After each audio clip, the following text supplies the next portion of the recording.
हमारे जितने भी परीक्षार्थी या यूँ ये जो एलिजिबल कैंडिडेट्स हैं, they are waiting for a very long time. 2024 का एचटेट 26 और 27 जुलाई को होने जा रहा है। इससे संबंधित जो लेटर है वो स्कूल शिक्षा निदेशालय से आज जारी हो चुका है। हरियाणा विद्यालय शिक्षा बोर्ड ने इससे संबंधित अपनी कुछ तैयारियां पहले से कर रखी थी। बाकी जो आगे का प्रोसेस है वो हमने आज से युद्ध स्तर पर शुरू कर दिया है। सर, ये जो तैयारियों की बात करें तो आपने कहा कि पहले से आप कुछ तैयारी की, क्योंकि जब इतना बड़ा कॉम्पिटिटिव एग्जाम होता है तो कई तरह के चैलेंज रहते हैं। पीछे कुछ घटनाक्रम ऐसे रहे, paper leak, paper out type की चर्चाएं रही, तो ऐसे में किस तरीके की तैयारी है सर? इस बार एचटेट 26 और 27 तारीख को जो आप करवाने की बात कर रहे हैं तो किस तरह की तैयारी रही? जहाँ तक आपने क्वेश्चन किया है कि पेपर लीक हुए हैं, मैं आपको यह बताना चाहूँगा एचटेट का पेपर अपना हरियाणा में कभी लीक नहीं हुआ है। इसके पीछे कारण हरियाणा विद्यालय शिक्षा बोर्ड की एक अपनी कार्यशैली और वहाँ का जो डेडिकेटेड स्टाफ है वही है। क्योंकि हमारा जो एग्ज़ाम कंडक्ट करवाने का एक तरीका है, हम बाहर से कोई एजेंसी इसमें ख़ास तौर पर मैन पावर नहीं लेते हैं। हमारे पास अपनी खुद की मैन पावर है और हम ज़िला हेडक्वार्टर पर जैसे एग्ज़ाम सेंटर बनाते हैं तो वहाँ पर भी बाकायदा ज़िला प्रशासन की पूरी मुस्तैदी की वजह से सक्सेसफुली हम ये पूरा करते हैं।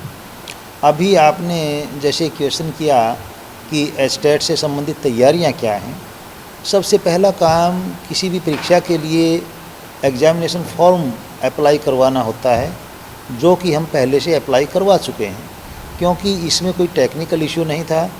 यहाँ बोर्ड की वेबसाइट पर डायरेक्ट परीक्षार्थियों को यानी जो अभ्यर्थी थे उनको अप्लाई करना था और हमारे पास वह सभी फॉर्म जो अप्लाई करने का प्रोसेस है वो एक जो स्टेज हमारी है वो कंप्लीट हो चुकी है। नेक्स्ट स्टेज जो हमारी होती है जिसमें हम सेंटर अलॉट करते हैं स्ट्रेंथ के अकॉर्डिंग, या यूँ कहिए हम कितना स्टाफ चाहिएगा जो आगे की और कार्य हैं, फ्रिस्किंग का है, बायोमेट्रिक का है, या मान लीजिए सीसीटीवी कैमरा का जो होता है वो अपडेट हम अपना अभी विद इन ए वीक और 2 पूरा कर लेंगे।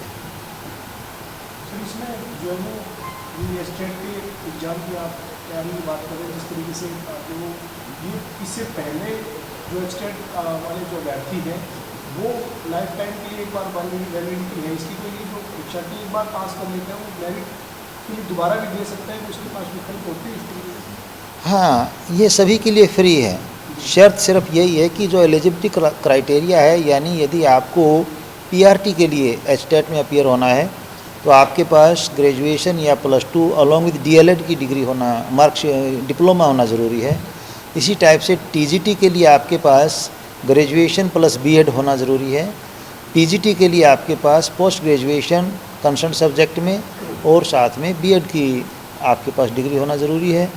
और जहाँ तक सवाल है कि अपीयर कौन कैंडिडेट होते हैं, या कि जैसे मान लीजिए पिछले साल जैसे रिज़ल्ट हमारा लगभग 11% के आसपास था एचटेट का, तो जो परीक्षार्थी हैं अब जो अपीयर होंगे उसमें सभी को बराबर मौका दिया जाता है। ना इसमें कोई किसी प्रकार की चांसेस की लिमिट है और हमारी तरफ से ना एज की लिमिट है। आपने सेंटर की बात की सर, सेंटर जो है वो अभ्यर्थियों के कई बार दूर करने के चलते काफ़ी दिक्कतें फेस आती थी, तो क्या कोशिश रहेगी कि विद इन डिस्ट्रिक्ट में ही कैंडिडेट का एग्जाम हो या नियरेस्ट डिस्ट्रिक्ट में ट्रांसफ़र सेंटर रहेंगे एचटेट के एग्जाम के लिए? एचटेट के जो सेंटर्स होंगे वो अपने खुद के डिस्ट्रिक्ट में ही होंगे।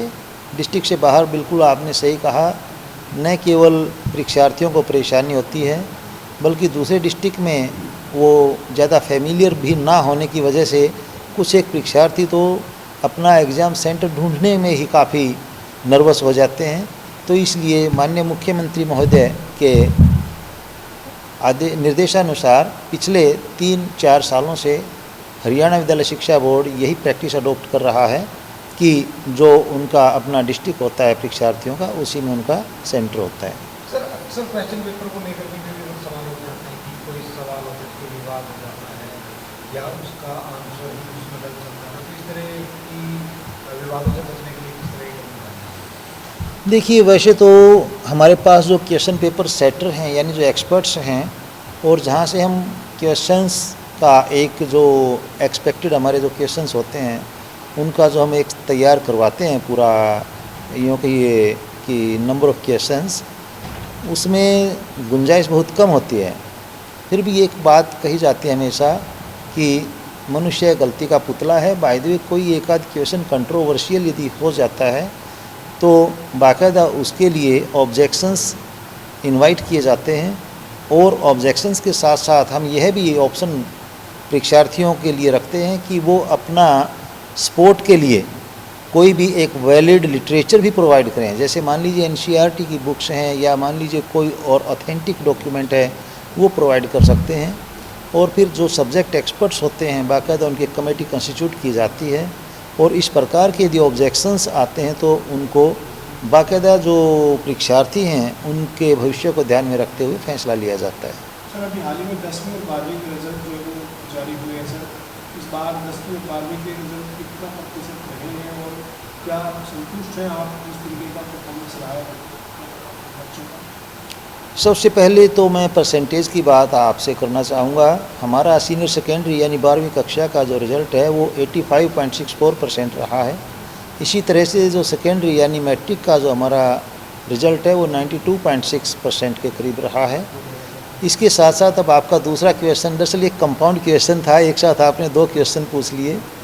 दूसरा क्वेश्चन आपका था कि क्या आप इससे संतुष्ट हैं। मेरे विचार से करियर के मामले में या यूँ कहिए कि अचीवमेंट के मामले में संतुष्टि बड़ी मुश्किल होती है और होनी भी नहीं चाहिए, क्योंकि यदि अचीवमेंट्स के मामले में आप संतुष्ट हो जाएंगे तो इट मीन्स आपका वो एंड पॉइंट हो जाता है। हम तो यही चाहेंगे कि जैसे हमारे बहुत सारे जो विद्यार्थी परीक्षार्थी रहे हैं जिन्होंने 497 नंबर यानी यूँ कहिए 99.4% नंबर मार्क्स जो लिए हैं, तो being chairman of Haryana education board मैं तो यह चाहूँगा कि मेरे सारे परीक्षार्थी मेरिट से आएँ, मेरिट से ऊपर अपना मतलब स्कोर लें। इसलिए संतुष्टि का इसमें थोड़ा सा कॉलम जो है वो अधूरा रह जाता है। सर जो कुछ स्कूल ऐसे हैं जिनके रिजल्ट बहुत अच्छे नहीं रहे हैं तो हालांकि बोर्ड का नहीं है सरकार का आजकल, लेकिन आपको लगता है सर कि कुछ स्कूलों की परफॉर्मेंस काफ़ी चिंताजनक रही है और अब विभाग एक्शन की तैयारी में है?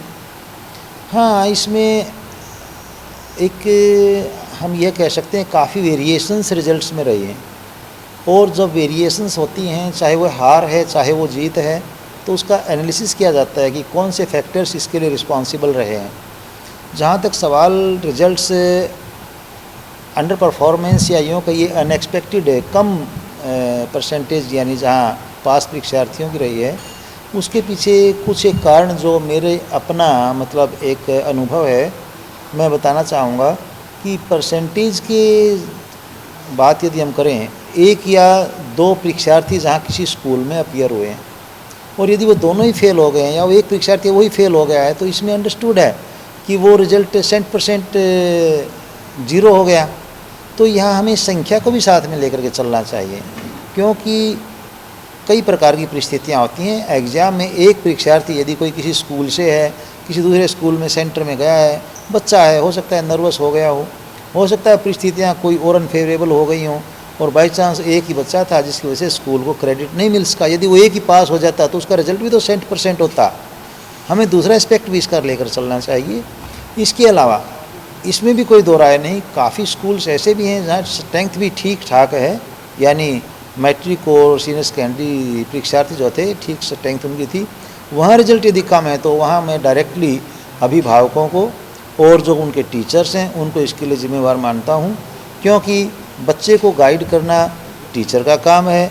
बच्चे को घर पर किस प्रकार से अपना मतलब पढ़ाई करनी है, कैसे टाइम स्पेयर करना है, अभिभावकों का काम है। तो वहाँ मैं बच्चे का कसूर ना मान करके पेरेंट्स और टीचर को ही जिम्मेवार समझूंगा। ठीक है।